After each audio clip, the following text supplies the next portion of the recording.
2025년 5월 6일 화요일 새벽입니다. 하나님 말씀은 창세기 41장 53절에서 57절입니다. 애굽 땅에 7해 풍년이 그치고 요셉의 말과 같이 7해 흉년이 들기 시작하며 각국에는 기근이 있으나 애굽 온 땅에는 먹을 것이 있더니 애굽 온 땅이 굶주림에 백성이 바로에게 부르짖어 양식을 구하는지라. 바로가 애굽 모든 백성에게 이르되 요셉에게 가서 그가 너희에게 이르는 대로 하라 하니라. 온 지면에 기근이 있음에 요셉이 모든 창고를 열고 애굽 백성에게 팔세. 애굽 땅에 기근이 심하며 각국 백성도 양식을 사려고 애굽으로 들어와 요셉에게 이르렀으니 기근이 온 세상에 심함이었더라. 하나님 말씀을 증거하겠습니다. 두 종류의 사람이 있다라고 하죠. 그러니까 사막과도 같은 것도 이 사람이 있으면 오아시스로 이렇게 바뀌는 선한 능력이 가득한 사람, 이런 사람이 있고, 반대로 오아시스도 사막으로 바꾸어버리는 그런 사람이 있다는 것입니다. 아담 같은 경우에는 오아시스를 사막으로 바꾸어버리는 사람이죠. 에덴의 축복을 받았지만 에덴이 오아시스 아닙니까? 근데 욕망과 욕심 때문에 자기 인생과 삶 자체를 아예 사막으로 바꾸어버립니다. 근데 이게 본문의 요셉은 그 반대죠. 가는 곳마다 있는 곳을 오아시스로 바꿉니다. 주인에게 축복의 통로가 됐다라고 하는 것이죠. 보디발에게도 그렇고 또 감옥에 가 있는 간수에게도 마찬가지입니다. 그리고 바로에게 축복의 통로가 된 것입니다. 결국 요셉 덕을 이들이 다 보게 되었다라고 하는 것이죠. 원래 하나님은 우리에게 좋은 환경을 주시기를 원하십니다. 그러나 반대로 사막과도 같은 환경을 오아시스로 바꾸라고 말씀하시는 분이십니다. 왜냐하면 우리 안에 이미 하나님께서 그런 능력을 주셨기 때문이죠. 저는 여러분 때문에 주변 환경이 복을 받고 사람이 복을 받는 축복의 통로가 여러분 다 되기를 주의 이름으로 축원드립니다. 요셉이 이제 예견한 대로 7년의 풍년이 지난 후에 드디어 이제 흉년이 시작이 됩니다. 풍년일 때는 너도 나도 다 이렇게 잘 사는 것 같아요. 막 식량이 남아 돌아가지고 팔기도 합니다. 그래서 식량 귀한 줄 모르죠. 있을 때는, 많을 때는 당연하게 여겨요. 그러나 없어지게 되면 그때야 비로소 그게 귀한 줄 알게 된다는 것입니다. 제가 여수에 이제 처음으로 부임해가지고 목회할 때 이제 그때 내려갔는데 그 몇십 년 만에 처음으로 오는 한파가 그때 왔다고 합니다. 그래서 이제 교회에 그 수도관이 있는데 이게 전부 다 얼어붙어가지고 물이 나오질 않는 것입니다. 그래서 그 교회 옆에 이렇게 도서관이 하나 있었거든요. 환경도서관이라고. 그래서 새벽 예배 끝나고 나면 통이란 통은 다 들고 도서관에 양해를 구하고 가가지고 이렇게 물을 받아가지고 날랐던 그런 경험이 있어요. 아침 식사 전까지 한 1시간 반에서 한 2시간 정도 이렇게 나르면 그날 필요한 그 물을 대야에 가득 담을 수가 있었죠. 평소에는 그 수도꼭지만 틀면 물이 잘 나오니까 이걸 당연하게 읽었거든요. 근데 물이 없다 보니까 그때야 비로소 야, 물이라고 하는 게 참 귀한 거구나 하는 것을 깨닫게 되었다고 하는 것입니다. 요셉은 이 풍년의 기간에 식량이 남아 돌았지만 허비하지 않습니다. 많이 남아돈다고 흥청망청 축제 같은 것을 벌이면서 다 써버리지 않죠. 그리고 저장 탱크에 갈무리를 잘합니다.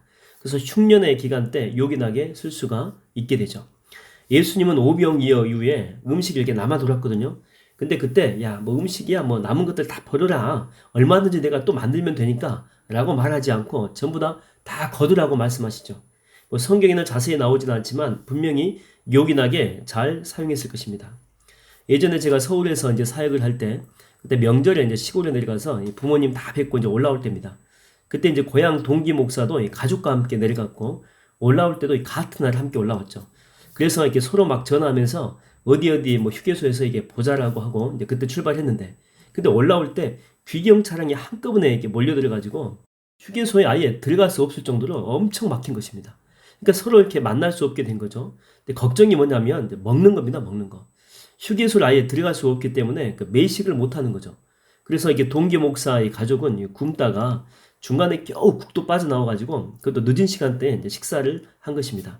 근데 저희들은 걱정할 필요가 없었죠. 왜냐하면 광양에 계시는 장모님께서 갈 때 아무튼 든든히 차에서 든든히 먹고 가라고 이제 시골 분이시니까 찰밥도 싸주시고 또 부침개도 그때 먹었는데 그 남은 것들 다 싸주고 또 김치도 싸주고 떡도 싸주고 이 과일도 몽땅 전부 다 싸주셨거든요. 그래서 저희는 휴게소에 이렇게 줄 서 있는 차를 보면서 씩 웃으면서 차 안에서 먹을 거 걱정 없이 이렇게 올라온 적이 있습니다. 준비된 자의 그 여유다라고 볼 수가 있죠. 여러분, 우리 인생에서의 풍년은요 항상 있지 않습니다. 풍년이 있다가도 반드시 나중에 흉년이 찾아오게 됩니다. 고속도로를 타고 가다가 배고프면 휴게소에 들어가서 먹을 수가 있는 것이 상식이거든요. 그러나 휴게소 자체를 아예 들어갈 수 없을 때가 반드시 온다는 것입니다. 여러분이 흉년을 버틸 수 있는 사람은요, 풍년의 시기 때 어떻게 살았느냐 바로 거기에 달려 있습니다. 저희 대학교 때 이제 경영학을 가르치던 교수님은 크리스찬이셨는데 재물의 법칙에 대해서 이렇게 말씀하신 적이 있어요. 예를 들어서 한 달 수입이 300만 원일 때 자녀 2명을 둔 가장으로서 지출을 얼마로 잡겠느냐라고 하는 건데, 나름대로 이렇게 우리가 이제 정하는 것입니다. 그래서 어떤 사람은 120만 원만 있으면 된다. 또 어떤 사람은 150, 또 180 적은 사람도 있고, 또 많게는 200 이렇게 적은 사람도 있는 거죠. 이렇게 각자 나름대로 이렇게 지출 계획을 세워서 이렇게 잡은 것입니다. 자, 그러면 교수님이 또 질문하는 거죠.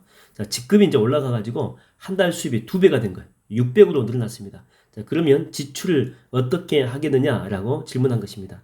대다수가 이게 지출을 많이 이렇게 늘린 거죠. 많게는 2배 이상으로 늘린 사람도 있습니다. 근데 교수님이 그때 그렇게 하지 말라고 하신 것이죠. 지출 규모를 수입에 따라서 비례해가지고 늘리지 말고 여러분들이 처음에 작정한 그 금액으로 하고 나머지는 저축을 하라고 한 것입니다. 이게 바로 요셉의 법칙이다, 그렇게 말씀하신 거죠. 왜냐하면 그렇게 해야지만이 인생에서 파산하지 않고 어려운 시기를 반드시 만날 텐데, 그런 시기 가운데서도 너무 궁하지 않게 살아갈 수 있다고 하는 것입니다. 저는 여러분들이 이 요셉의 원리를 여러분의 삶 가운데 지혜롭게 잘 활용해서 인생의 마지막 날까지 은혜 속에 거하는 복된 삶이 다 되기를 주의 이름으로 축원드립니다.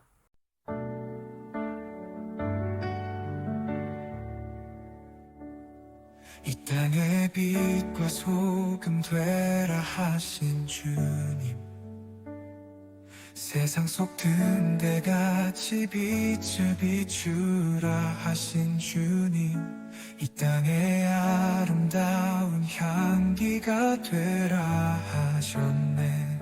우리 하민교회 그런 교회 되게 하소서. 세상의 길을 잃은 영혼 찾아서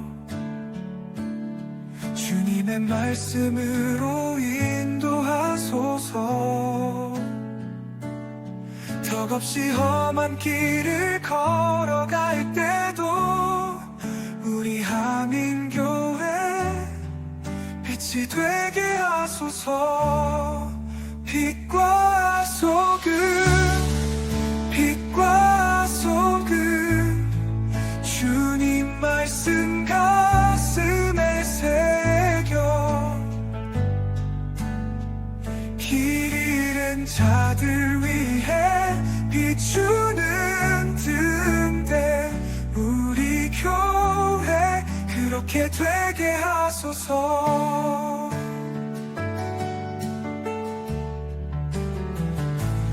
험한 세상 속에서 빛되라 하신 주님, 어둠을 밝히는 등불처럼 나가게 하소서. 흐르는 강처럼 주님의 사랑 퍼뜨리며 우리 교회 향기로운 삶 살게 하소서. 주님의 눈물로 인도하시는 길, 세상 가운데 비추는 사랑의 빛, 우리 교회가 그 빛을 전하리, 주님 말씀 따라가리.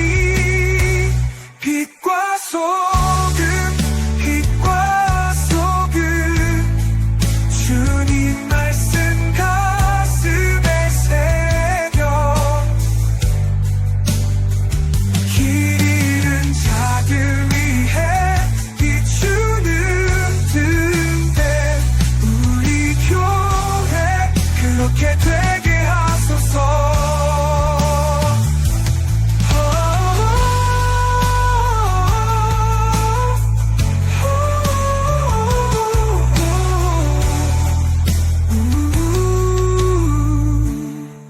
빛과 소금, 빛과 소금, 주님 말씀 가슴에 새겨